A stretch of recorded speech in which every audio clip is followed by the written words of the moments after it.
Okay. బ్లాక్కి మాకైతే idea లేదు sir. Black తీసి ఎవరైనా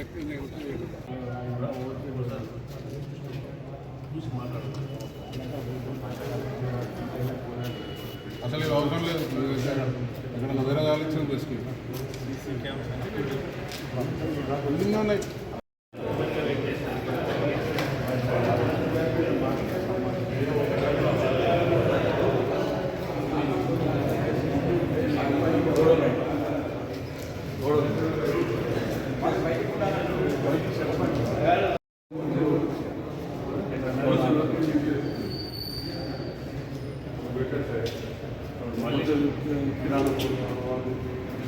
మీరు అన్నట్టు అవుట్ సైడ్ మనకు రెండో చేసుకోవాలి.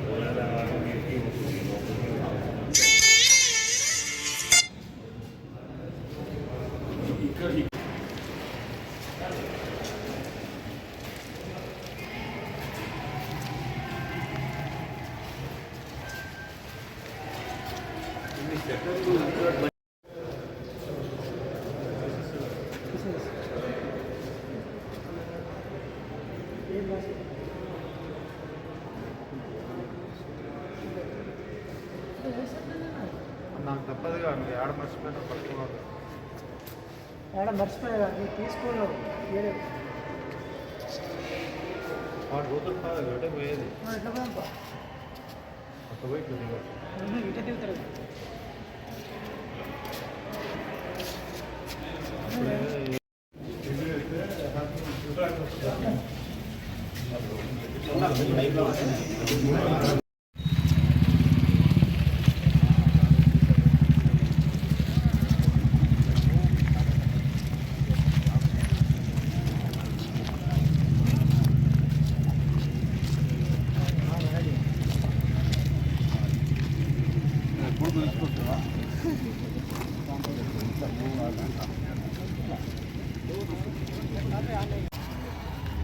చిన్నప్పుడు పాత మార్కెట్లో ఉండబడిన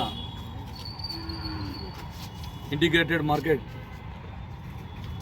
సముదాయం భవన సముదాయాన్ని ఇది గత 3 సంవత్సరాలు దాదాపు 3 సంవత్సరాలుగా ఇది 30-35 కోట్లు ఖర్చు పెట్టి కట్టడం జరిగింది. ఆరంభ శూరత్వం లెక్క అప్పుడేదో ఉండబడిన పెద్దలు ముఖ్యమంత్రి గారితో ఓపెన్ చేసి ఒక 4-5 రోజులే దీన్ని వ్యాపారస్తులు దీన్ని వాడుకొని తర్వాత ఇది కరెక్ట్గా లేదు అనేది దీంట్లో గాలి వెళ్తురు ఏది లేదనేది ఒక అభిప్రాయంతో తిరిగి మళ్ళా ఎవరైతే ఈ కూరగాయలు అమ్ముకునే వారు ఉన్నారో వారందరూ కూడా మళ్ళీ రోడ్డు మీకు 3 సంవత్సరాల నుంచి ఈ సంవత్సరం నుంచి అమ్ముకోవడం జరుగుతూ ఉంది. ఇంత పెద్ద ఎత్తున కట్టిన ఈ సముదాయం దేనికి కూడా ఉపయోగం లేకుండా నిరుపయోగంగా ఉండి దాని ద్వారా గతంలో ఏదైతే కూరగాయల వ్యాపారాలు ఏదైతే రోడ్ల మీద అమ్ముకుంటూ ఉన్నారో అదే కంటిన్యూ అయ్యి ఆయనతో కూడా ఈ పాత మార్కెట్లో ఉన్న రోడ్లు కూడా వీరితోటి బ్లాక్ అయిపోయి ఇంట్లో ఉండబడిన ఫెర్టిలైజర్ షాపులు కానీ పెస్టిసైడ్ షాప్స్ కానీ వీళ్ళు వ్యాపారం చేసుకునే పరిస్థితి కూడా లేకుండా పోయింది. ఇక్కడ దీన్ని దృష్టిలో ఉంచుకొని ఈ 35 కోట్లు ఖర్చు పెట్టి ఇది కట్టిన దాని ఉపయోగాలు తేవాలని ఒక ఆలోచనతో మా నూతన పాలకవర్గం మార్కెట్ కమిటీ పాలకవర్గం ఒక నిర్ణయానికి వచ్చి ఇది ప్రభుత్వం దృష్టికి మన ప్రియతమ దామోదర్ రెడ్డి గారు మన జిల్లా మంత్రివర్యులకి దీన్ని ఏదైనా దీన్ని ఉపయోగాలు తెమ్మని వారి డిమాండ్ మేరకు మన ఉత్తమ్ కుమార్ గారి ఆదేశాలతోటి మన అగ్రికల్చర్ మార్కెట్ ఏదైతే శాఖ మంత్రులు తుమ్మల నాగేశ్వరరావు గారి ఆదేశాలు తుమ్మల నాగేశ్వరరావు గారిని మన పాలకవర్గం అంతా కూడా ఉత్తమ్ కుమార్ నాయకత్వంలో కలిసి ఇక్కడ దీని మీద ఒక నివేదిక కూడా మేము ఇవ్వడం జరిగింది. ఇది నిరుపయోగం ఉంది, ఉపయోగం లేదు, ఇది ఉపయోగం రావాలనే దాని మీద ఇవ్వడం జరిగింది. వారు వెంటనే మన తుమ్మల గారు మన డిపార్ట్మెంట్ సంబంధించిన మార్కెటింగ్ డిపార్ట్మెంట్ సంబంధించిన ఎస్సీ గారిని ఎత్తింది, డిఈ గారిని కూడా వారు పురమాయించడం జరిగింది. ఇక్కడ ఇది ఎట్లయితే ఇది ఉపయోగంలోకి వస్తుందో అని చెప్పి చెప్పడం జరిగింది. వీరిని విజిట్ చేయమని చెప్పడం జరిగింది. ఇది రెండోసారి వారు రావటం.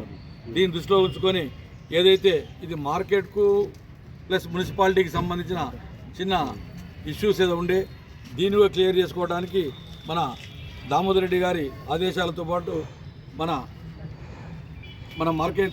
మున్సిపల్ కమిషనర్ గారు అయితేంది, మా మార్కెటింగ్ సెక్రటరీ గారు అయితేంది, అందరూ కూడా పలుమార్లు దీని మీద కూర్చొని కొంత ఎక్సైజ్ చేసిర్రు. దీని ప్రకారం ఇది మార్కెట్కి చెందుద్దా మున్సిపాలిటీకి చెందుద్దా అని ఒక సంశయం ఉండే, అది కూడా అన్ని రికార్డ్స్ పరిశీలించి ఈ 1 వీక్ ఈ 5 రోజుల్లో ఇప్పుడు పంచాయతీ ఎస్సీ గారు వచ్చారు, మార్కెటింగ్ డిపార్ట్మెంట్ సంబంధించిన ఇంజనీరింగ్ ఎస్సీ గారు, డిఈ గారు అందరూ వచ్చారు. మన మున్సిపల్ కమిషనర్తో పాటు మున్సిపల్ ఈ గారు రావడం జరిగింది. మొత్తం ఇక్కడ ఉన్న స్ట్రక్చర్స్ని చూసి దీన్ని ఎట్లయితే ఫీజిబిలిటీ ఉండి ఎట్లయితే మన కూరగాయల వ్యాపారస్తులకు ఇక్కడ అందుబాటులోకి దీన్ని తేవాలనే ఒక దృఢ నిశ్చయంతో దీన్ని వారు తిరిగి చూడడం జరిగింది. దీని నివేదిక ఈ 3-4 రోజుల్లో ఒక నివేదిక తయారు చేసి కలెక్టర్ గారి సమక్షంలో దీనికి సంబంధించి ఒక మీటింగ్ చేసుకొని ఎట్లయితే దీన్ని ప్రజలకు అందుబాటులో కూరగాయల మార్కెట్ తీసుకొస్తే ప్రజలకు అందుబాటులో ఉంటుందో అది చూసే విధంగా మన ప్రయత్నాలు కూడా చేస్తూ ఉన్నామని కూడా తెలియపరుస్తూ ఉన్నాం. ఇంటిగ్రేటెడ్ మార్కెట్ అనేది మున్సిపాల్ మరియు మార్కెటింగ్ శాఖ ఇద్దరు ఆధ్వర్యంలో కట్టబడడం జరిగింది 35 కోట్లతో. ఏ బ్లాక్ మాత్రం మార్కెటింగ్ శాఖ నిర్మించింది, మిగతా బీసీడీఈ బ్లాక్లు మాత్రం మున్సిపల్ వాళ్ళు నిర్మించారు. అన్ని వాటి ఉద్దేశం ఒకటే, మొత్తం సూర్యాపేట ప్రజలకు కూరగాయలు కానీ పూలు కానీ పండ్లు కానీ ఈవెన్ నాన్ వెజ్ ఐటమ్స్ కూడా ప్రొవైడ్ చేయడానికి ఇవన్నీ సదుపాయాలు కల్పించారు. యాక్చువల్గా కల్పించింది యాక్చువల్గా గ్రీన్ బిల్డింగ్ కాన్సెప్ట్తో కట్టడం జరిగింది వాస్తవంగా. కాకపోతే ఏంటంటే కొన్ని లోపాలు ఉన్నాయి, అంటే వెంటిలేషన్ అనేది ఉంది. కాకపోతే ఏంటంటే గాలి వేడెక్కడ లోపల దాంతో అంటే ఆ వెంటిలేషన్ తగ్గింది గాలి, దాంతో దాన్ని కొన్ని సరిదిద్దుకుంటే వాడుకోవచ్చు. కాకపోతే పబ్లిక్ కూడా సహకరిస్తే దీంట్లో వాడుకోవచ్చు.